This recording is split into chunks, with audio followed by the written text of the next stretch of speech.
judulnya metodologi penelitian. Bukan metode ya, metode itu bagian dari metodologi. Jadi judulnya metodologi penelitian. Dan isinya apa? Isinya ya masalah metodenya. Metodologi itu antara lain ada yang masukkan itu waktu dan tempat penelitian, tempat penelitian waktunya. Nah, waktunya bisa dibuat jadwal.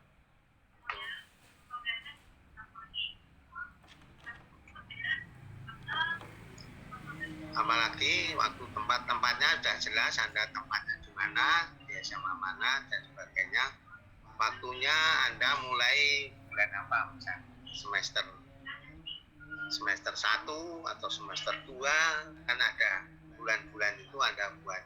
Jadi bulan misalnya mulai bulan apa ya, kalau Anda mau meneliti, Anda misalnya semester 6 mulai bulan Februari, ada jadwal.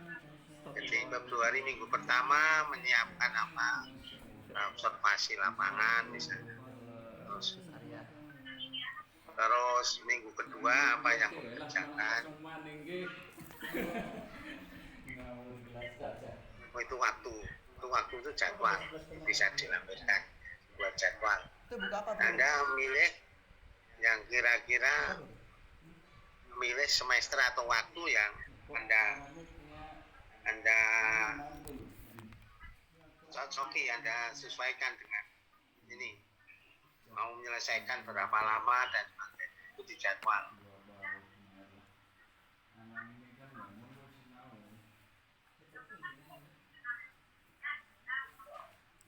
Wah, ini alat tanpa hilang nih.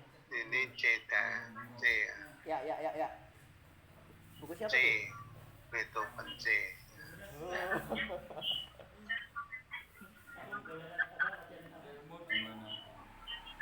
Dan kuliahnya kita lihat, jadi aku punya buku bagus tuh kamu. Nih. Ini.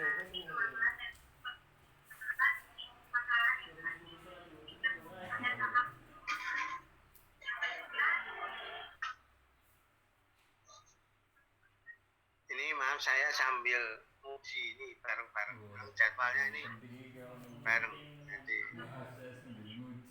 nggak bisa satu-satu, itu ternyata harus apa, simultan, serentak.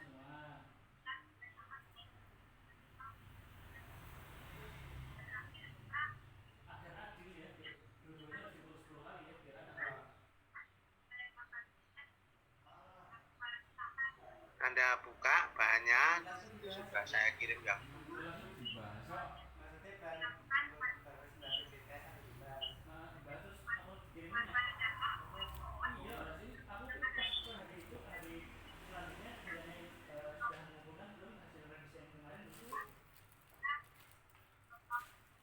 Dan baru ngambil ya.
Wida nggak ngomong sih?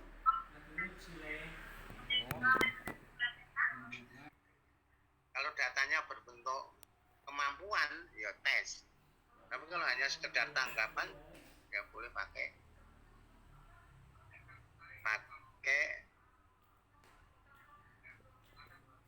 angket.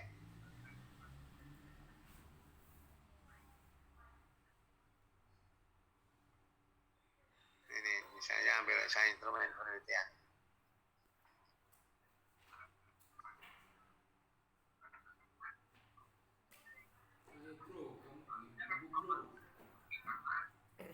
Bentar. Instrumen penelitian.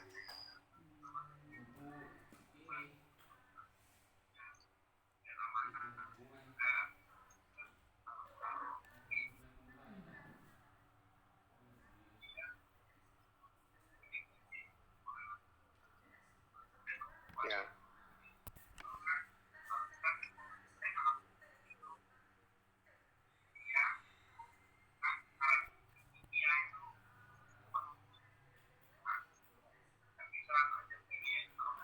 Ya. HP-nya Ya, apa ini ya? instrumen penguasaan. Jadi instrumen itu ada dua, ada instrumen pelaksanaan penelitian, ada instrumen pengambilan data. Ini untuk pengambilan data ada dua, instrumen pengambilan data ada dua. Bisa berbentuk angket, bisa berbentuk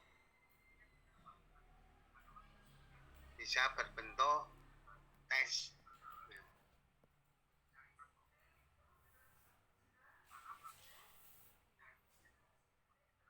Nah, ini instrumen pengambilan data. Itu ada angket. Jadi ada beberapa yang contoh instrumen pengambilan data, misalnya tes kemampuan awal, angket motivasi berprestasi, tes diagnosis, tes penjaringan konsepsi, dan lainnya. Nah, itu kalau medianya kan disebut ada angket gitu ya, wawancara, tes, observasi, dokumentasi ya. Ini angket itu apa? Angket itu adalah kuesioner atau cara mengumpulkan data secara tidak langsung. Artinya tidak langsung pada orangnya. Kalau wawancara kan langsung. Angket tidak langsung. Artinya peneliti tidak bertanya-tanya, tanya jawab secara langsung dengan responden. Angket ini berisi sejumlah pertanyaan atau pernyataan yang harus dijawab oleh responden. Pernyataan atau pertanyaan yang disediakan berhubungan erat dengan masalah penelitian yang akan dipecahkan. Ya. Jadi beberapa keunggulan angket itu Anda nanti baca aja. Jadi bentuk angket itu ada yang terbuka, ada yang tertutup. Jadi saya ulangi, angket dan tes berbeda. Kalau angket itu mengukur tanggapan atau pendapat, kalau tes itu mengukur kemampuan. Nah, biasanya angket itu bisa terbuka, bisa tertutup, tapi orang lebih milih tertutup. Karena apa? Karena arahnya sudah dijelaskan, diberi jawaban dan sebagainya, juga milih. Jadi contoh ini. Jadi di mula-mula cara menyusun angket itu, angket yang disusun disesuaikan dengan variabel yang diukur. Misalnya tadi kreativitas, angket motivasi, disiplinan, motivasi belajar. Nah, variabel yang diukur tidak dapat secara langsung, namun ada indikator-indikator. Jadi Anda menuliskan indikator-indikator dulu dalam angket.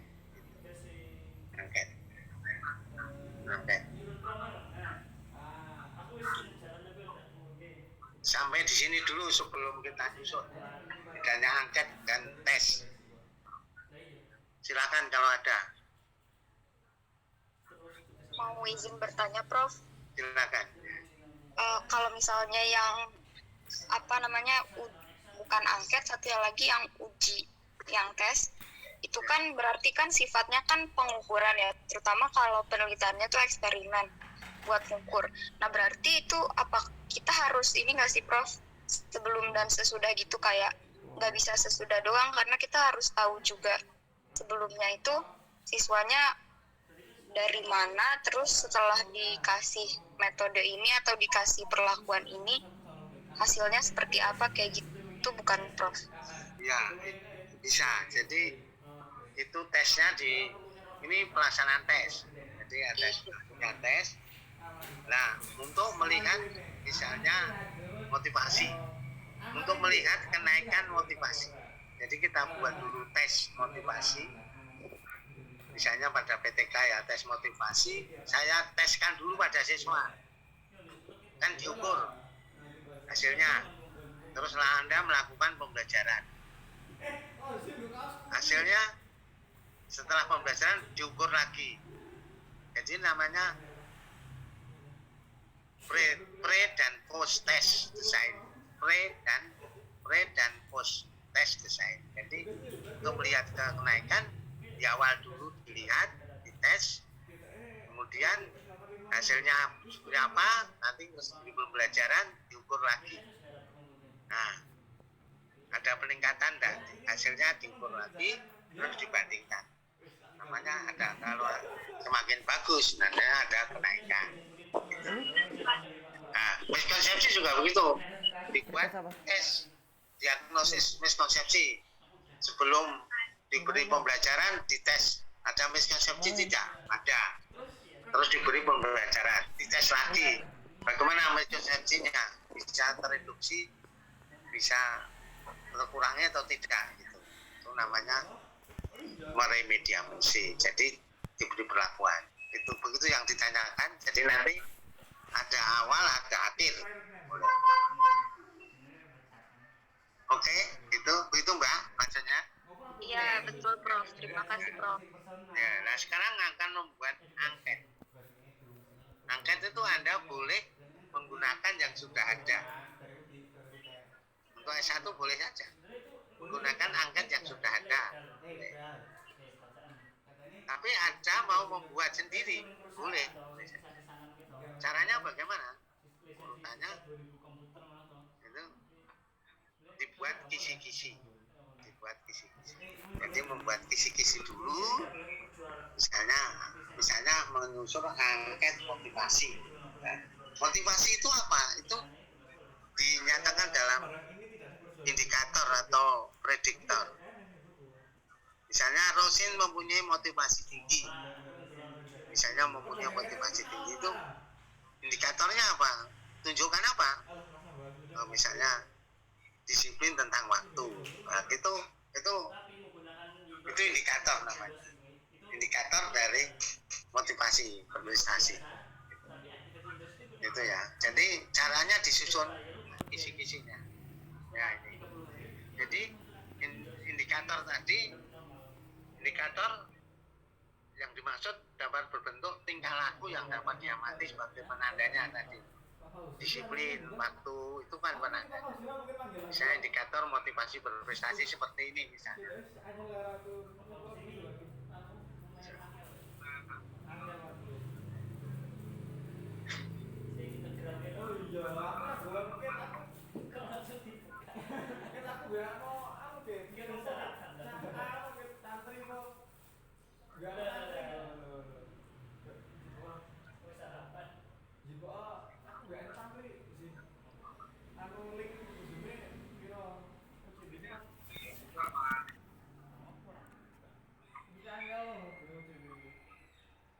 Nah itu ada aspek dasar komponennya atau aspek indikatornya saja ya. Indikator saja. Indikatornya ini saja. Jadi saya mau mengukur apa? Motivasi berprestasi. Misalnya Rosin akan saya ukur motivasi berprestasi.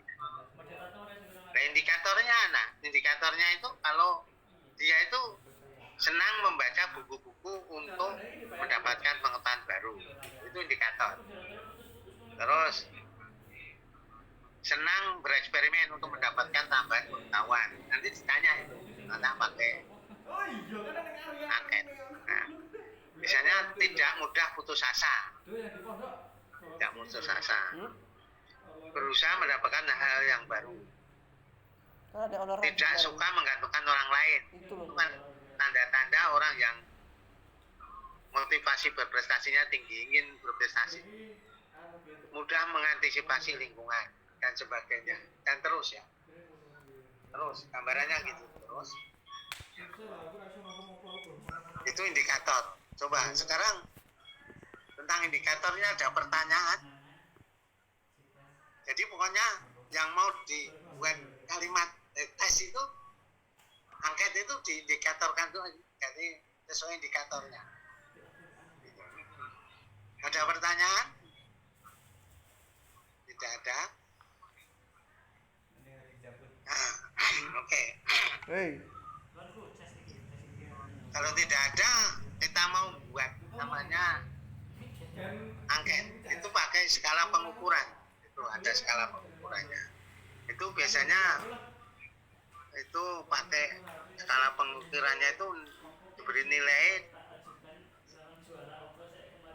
atau angka yang diberikan subjek, objek, tingkah laku atau mengukur sifatnya. Nah, contohnya gini. Jadi orang ada yang skalanya itu ada yang skala Likert, ada Thorstone, ada Goldman, ada Socrates, ada Detek. Biasanya orang senang skala Likert. Skala Likert.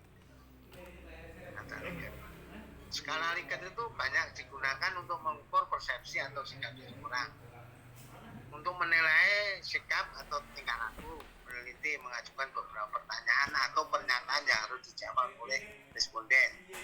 Responden memberikan pilihan jawaban atau tanggapan dalam skala pengukuran yang telah disediakan, misalnya sangat setuju, setuju, tidak setuju, dan sangat tidak setuju. Nah, itu. Nah, terus kemudian jawabannya diberi skor 4, 3, 2, 1. Untuk menghindari pilihan jawaban pada skor tengah, maka dapat digunakan kategori pilihan genap, misalnya 4, 6, 8. Nah, itu maksudnya begini. Kalau 4, 3, 2, 1 itu kan tidak belah tengah, tapi kalau 5, 4, 3, 2, 1 mesti mengambilnya yang 3 gitu maksudnya.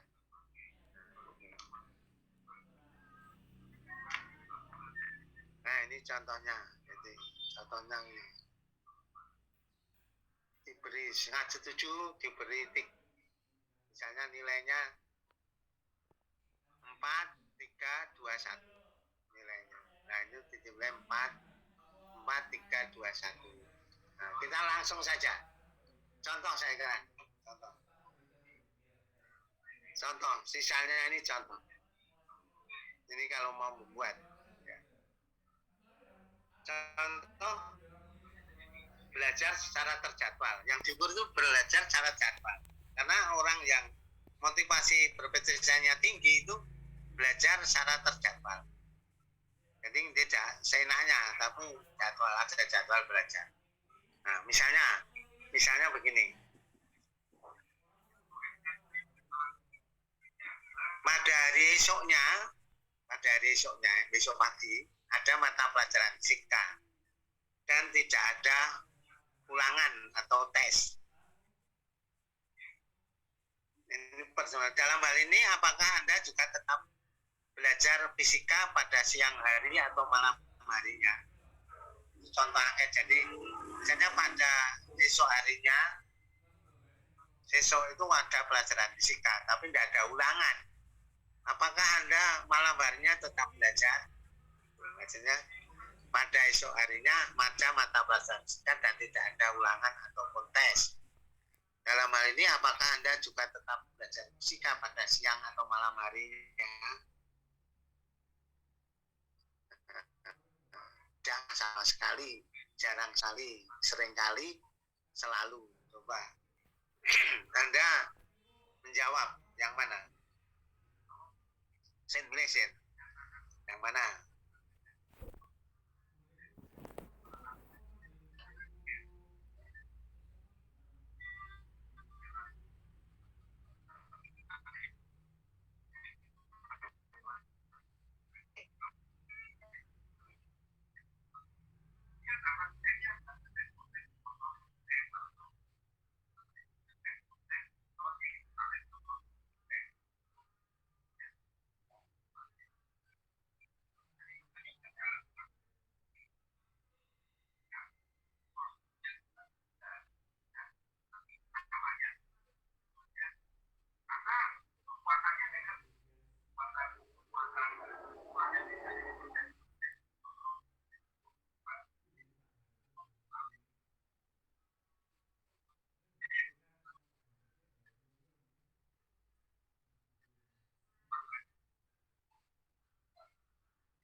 coba milih. Ya. Raga milih siapa? Syahro milih yang mana? Diberi itu aja. Waktu Milih. Nanti dulu. Nanti. Ini contoh angket ya. Terus dibuat yang negatif. Negatif itu artinya untuk melihat apakah jawaban itu konsisten itu. Nah, jadi ada positif, ada negatif. Dijeglongke misalnya gitu. Kalau konsisten kan jawabannya tetap ajak sama. Misalnya, Anda tidak tertarik pada mata pelajaran fisika, sehingga baru akan belajar apabila terpaksa ada ulangan atau ada tes. Saya ulangi, Anda tidak tertarik pada mata pelajaran fisika sehingga baru akan belajar apabila terpaksa ada ulangan atau tes. Tidak pernah demikian, jarang sekali demikian, sering kali demikian, dan selalu demikian. Coba Anda pilih satu lagi. Bisa? Nah, sekarang dinilai. Kita nilai. Contoh lain ya sudah enggak apa-apa. Ini contoh lain, nilai. Nah, nilainya berapa sekarang? Kita lihat. Karena ini positif, jadi pada hari esoknya ada mata pelajaran fisika dan tidak ada ulangan ataupun tes. Dalam hal ini apakah Anda juga tetap belajar fisika pada siang hari atau malam harinya? Maka yang jawaban yang paling tinggi yang mana? Pilihan mana? Nomor berapa? nomor 4, Prof. Oh, nomor 4. Ya, misalnya nomor 4. Nah, tadi Rosin milih nomor berapa, Sin? Tadi. Sin? Rosin. Tadi Yang positif nomor 2, Prof. Nomor 2. Ya, nomor 2. Tadi milihnya 2. Sekarang negatif. Anda tidak tertarik pada mata pelajaran fisika sehingga baru akan belajar apabila terpaksa ada ulangan atau ada tes. Nah, ini yang nilai paling tinggi yang mana?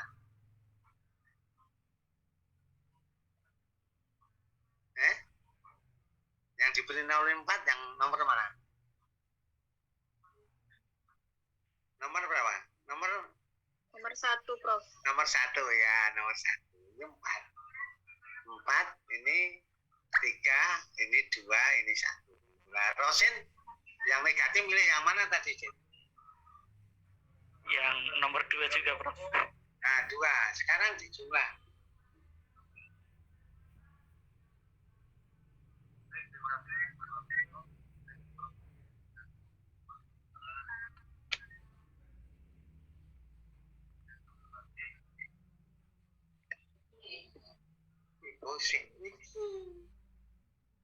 Nah, sekarang Rosin ya. Rosin itu tadi milih 2, sekarang 2. Berarti jumlah nilainya berapa? 5, Prof. 5. Nah, kalau ini motivasinya tinggi, berarti dia itu berapa nilai totalnya? Yang motivasi tinggi loh. 8, Prof. 8 gitu loh. Jadi kalau Rosin dapat 5 itu namanya nanti kategori sedang itu. Kalau jumlah semua. Begitulah. Itu angket gitu ya.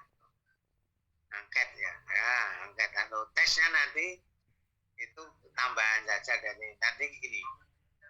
Kita lihat nanti kita tes minggu depan. Sekarang begini aja. Anda coba menulis bab 3. Nanti minggu depan dikirimkan. Ini kan yang dikirim ini kan masih bab 2 ya, bab 2 ya, bab 2 sudah. Sekarang bab 3. Bab 3 tadi isinya apa? Waktu dan tempat dan sebagainya. Ini sudah bab 1, 2 sudah terkumpul. Nah, sekarang bab 3 nanti Anda nyusun dulu baru didiskusikan masing-masing. Jadi nyusun minggu depan dikumpulkan bab 3. Urutannya boleh bolak-balik ya. Bab 3 itu enggak harus ini tempat dan waktu, enggak. Boleh aja. Variabel dulu ya boleh, enggak masalah. Tapi biasanya kalau apa namanya analisis data atau uji hipotesis analisis datanya itu belakangan. Jadi sebelum ditutup ada pertanyaan, tugas bab 3 sudah jelas, Anda nyusun gitu ya. Sedapatnya saja, jadi semampunya dulu. Nanti dibahas, baru nanti disempurnakan pada tahap berikutnya. Itu ya, semoga jelas ini. Jadi arahnya ke sana penelitian. Jadi nanti Anda baca-baca itu apa ya, skripsi itu terus nanti Anda masukkan di situ isi bab 3. Jadi di isi bab 3 itu A apa, B apa, C apa, D apa baru diuraikan. Nanti uraiannya belakangan tidak apa-apa. Kalau belum jelas tidak usah diisi. Yang jelas saja dulu diisi. Oke, kita karena saya nyambi menguji, sebentar lagi nguji. Ya semua harus masuk jalan, Mas. Oke, kita OCW dulu ya.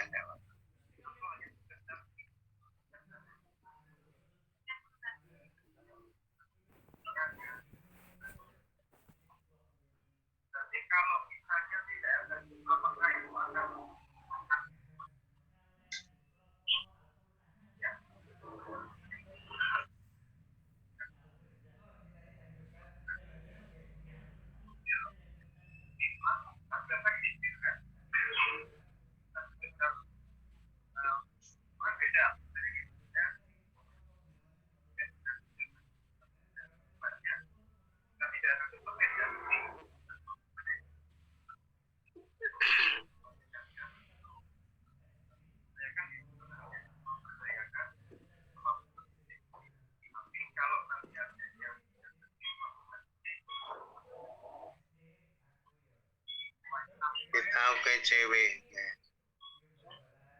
OCW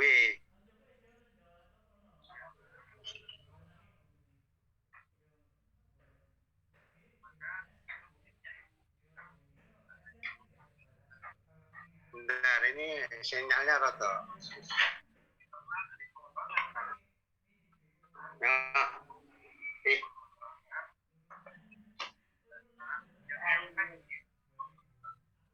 ini sinyalnya rada lambat sebentar, kita tunggu.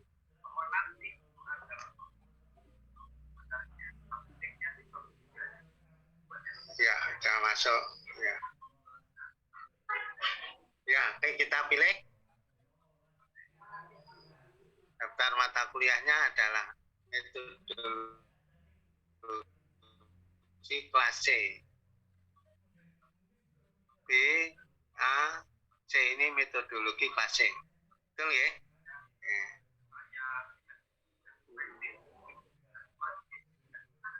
Tambah aktivitas presensi baru. Ya. Ya. Oke, sekarang sudah sampai pada pertemuan ke-7. 7. Ya, nanti 7 atau 8 terus sudah. 7 materinya adalah kajian penyusunan proposal,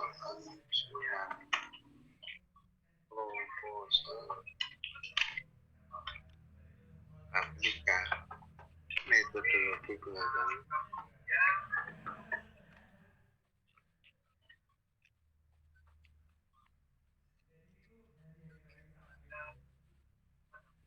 Tanggalnya ini kita mulai tadi jam 9:10 sampai 11:30.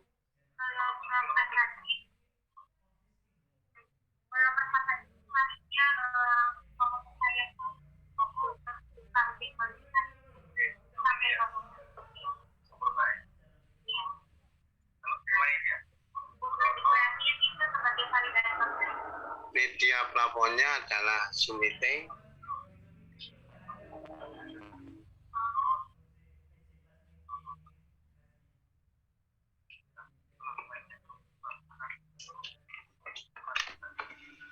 Dengan meeting ID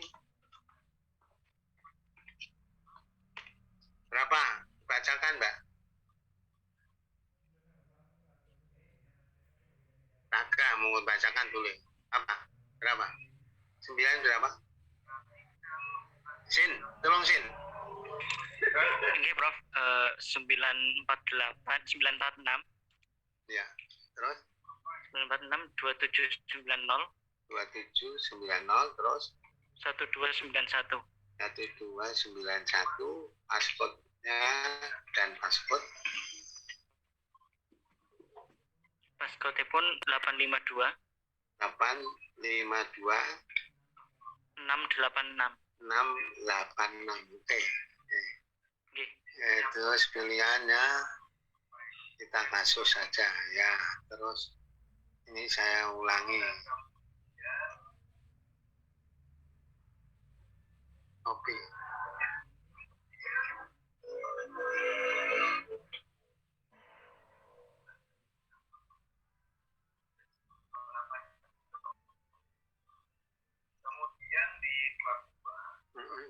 Sudah semuanya. Ini simpan sudah berhasil disimpan. Oke. Sekarang kita lihat. Silakan presensi 5 token ini ya dibuka, lihat. Ya. Silakan. Saya tunggu, masih 20.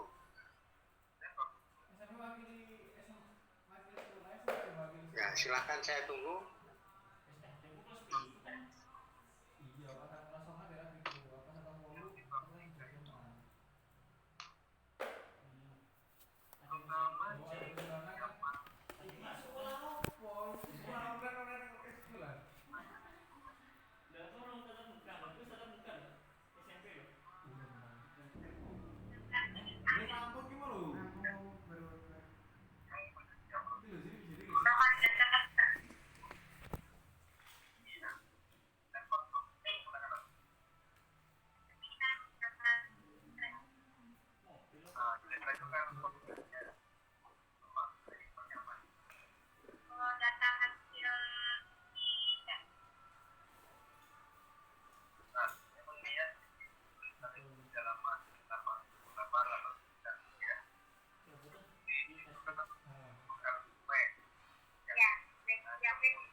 Sekarang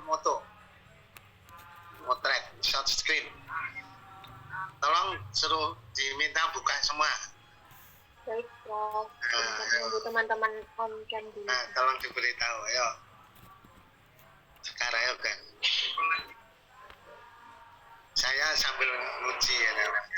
Ayo, Aziza belum buka. Rosin kemana ini? Pergi kemana? Sin.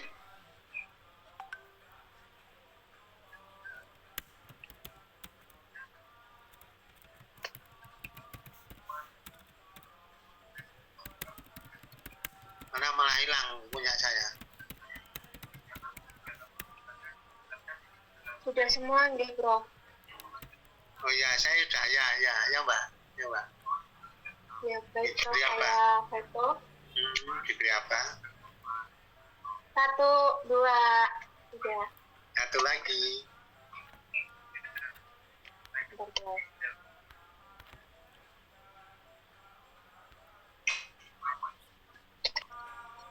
Satu lagi. 1, 2, 3. Oke, terima kasih. Sampai ketemu lagi. Jangan lupa minggu depan ngirim bab 3. Isinya A, B, C, D, E, dan sebagainya. Syukur di isinya sudah mulai ditulis dapatnya. Sampai ketemu lagi. Kita akhiri. Semoga bermanfaat. Wabillahi taufiq wal hidayah. Wassalamualaikum warahmatullahi wabarakatuh. Waalaikumsalam warahmatullahi wabarakatuh. Terima kasih, Prof. Terima kasih, Prof. Oke, sampai ketemu lagi. Oke, sehat salam ya. Saya uji ya.